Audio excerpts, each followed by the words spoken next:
like anything related to how the fans would be, then I'm good to go this weekend. And then also, I mean, heading on to the con circuit, going out and meeting fans on the road and everything like that. Like, for you, when going to a con, like, what is your favorite thing about going to a con and you know? Oh my gosh, well, I'm so used to being a voice actor. I often just stand in a closet and talk to myself. So it's actually really cool to see people enjoying the things that I'm in and my friends are in, and the shows that are popular right now, and even shows that are not popular that you remember from way back when.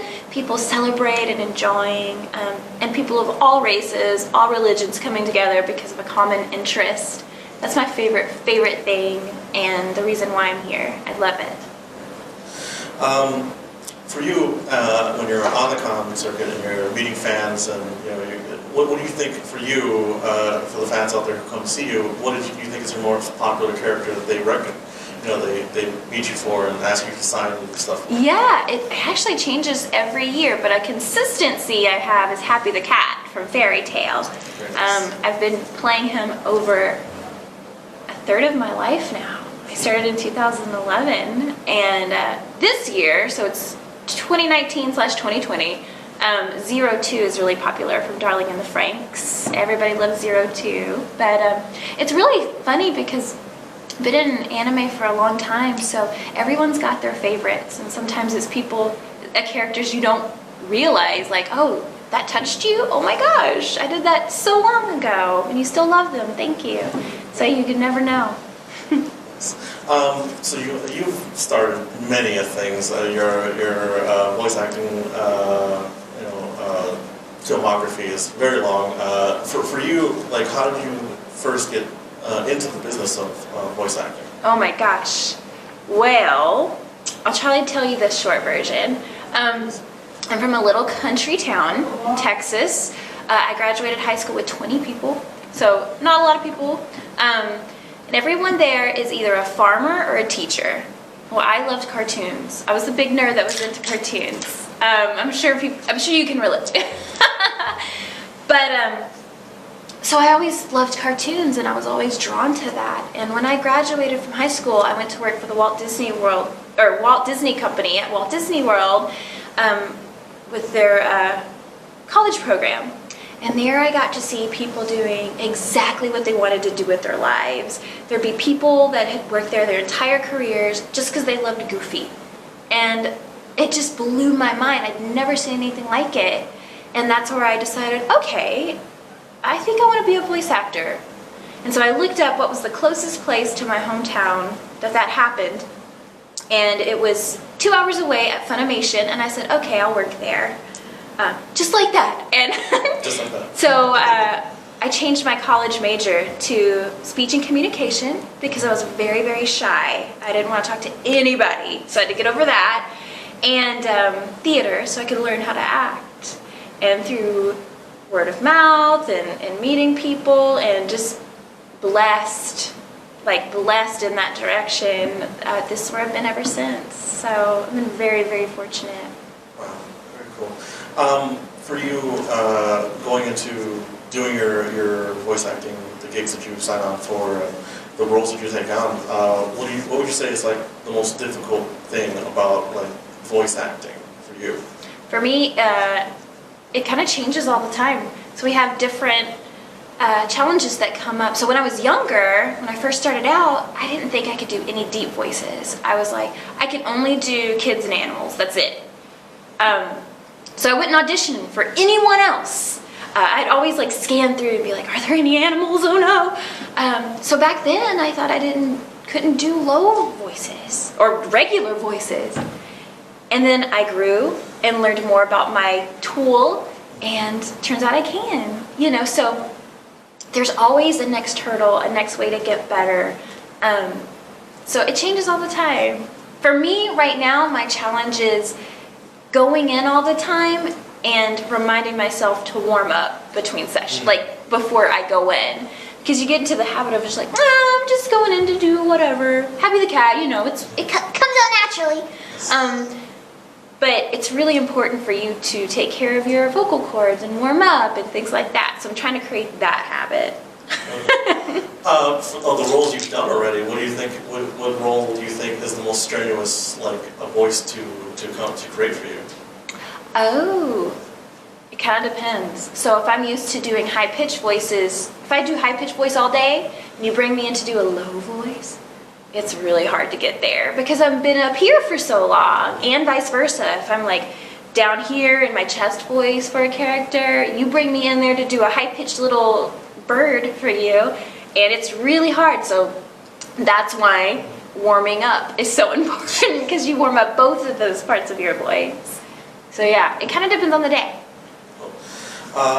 And for the roles that you've done, high voices, low voices, is there any type of voice that you think like right now is still just like kind of, I don't know if I can do that type of voice?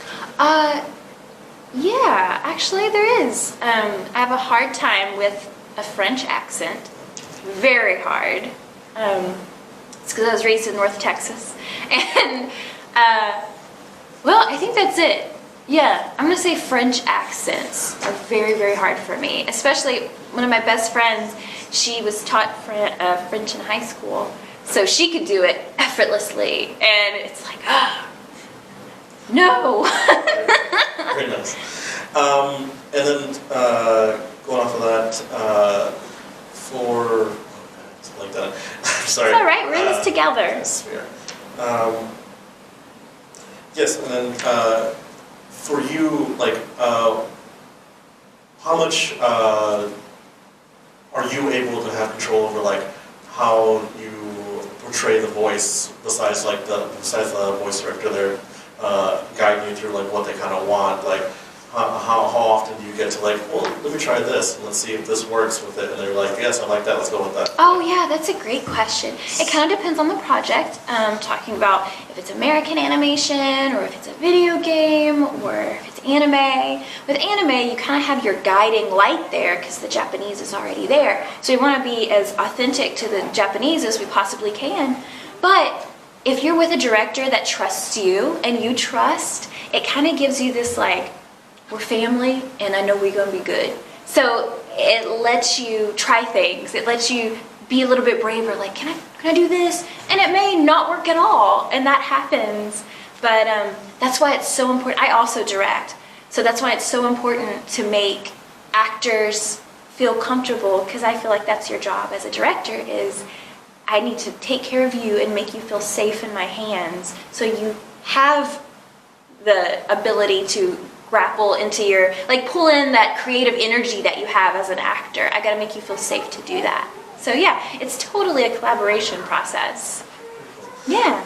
Yeah, and then I was jumping onto that, like you have directed some things and you've stepped out to that as well. Like for you, like what is, how do you feel about like being behind the scenes, being a director more than actually just being an actor in it? Like how does that position treat you? Is it something you always wanted to strive for, or is it? It actually, I never even thought about doing that part of it. I've always enjoyed drawing and doing voices, but actually directing was new for me, and I was terrified at first. But they actually go hand in hand. Watching people act, watching people I've known for years actually in the booth. Some of my dearest friends, I know them as friends, but I've never seen them act before in the booth. It's the greatest master class I could ever have, directing, because you get to watch all these people, you get to see their techniques, and so being an actor has made me a good director, and being a director has made me a better actor. So it's awesome. I'm so thankful for that opportunity. And moving on to characters you played, and sometimes like with like if you're dubbing, you'd have like that basis of like, oh, there's already the original sound actor voice track, and you can kind of get inspiration from that and where to go with it. But when it comes to a project that may not have maybe even a finished character model yet, like how do you, does that make it more difficult to pull the voice out for that, or do work with that than if you had already seen like how another voice actor had done it, or even like a kind of mock-up design of what it could be going forward? Yeah, they both have their challenges. You know, when you're working with anime, the Japanese is already in there, it already has fans watching it, so you want to protect that character because every character is someone's favorite. But then when you're starting with a brand new character from scratch, oh my gosh, as a creative person, that's my jam. Because that means I could go anywhere with it, and the director could just pull me back or guide me, but I can really grasp on and make that character mine. And it gives me chills just thinking about it. It's creation, and it's beautiful. So yeah, it's all good, it's all difficult, but man, it's like the best job. It's really fun. Now, going to these cons, people come here, they're from many different fandoms. They love anime, they love video games, they love movies, books, things like that. For you, like personally, like what is some of your favorite things that like you really love to gush about, that are your favorite like things in maybe pop culture, things that are just really just like, this is like my thing. You know? Oh my gosh, it's the best question ever. Thank you so much for caring. I love Sonic the Hedgehog, I love Mario, I actually love ventriloquist dummies. I know they're really freaky to people, but I have a collection. Let me see, Don't Hug Me, I'm Scared, I really love. So I love seeing cosplayers of that. Great Mouse Detective is my favorite Disney movie. I've got so many. And that's why I love being here. It's like, hey, you're just like me. You're a nerd. Ah! One of my saddest things ever is being over here and having fans on the other side and me saying like, do you remember Uktar in Super Mario World, the cartoon? And they're like, no, old lady, I don't. So it's like the saddest. But it happens. Somebody's gonna be there. For people who are out there and like they want to do something creative and they feel like that they are trying to get into like a creative endeavor, you know, or something like that. Like, what advice would you give someone who's like really just I want to create something, or I want to do art, or I want to do something like this? Like, what kind of piece of advice would you give that person? Yeah, I would say there's no correct way to do a thing. Where people get in trouble is when they look at other people and say, well, they did it like this, so I can't do it like this. There's always new paths being created. Before I was a voice actor professionally, I role-played on the phone with my best friend Mario characters, or characters we loved, and that's improv.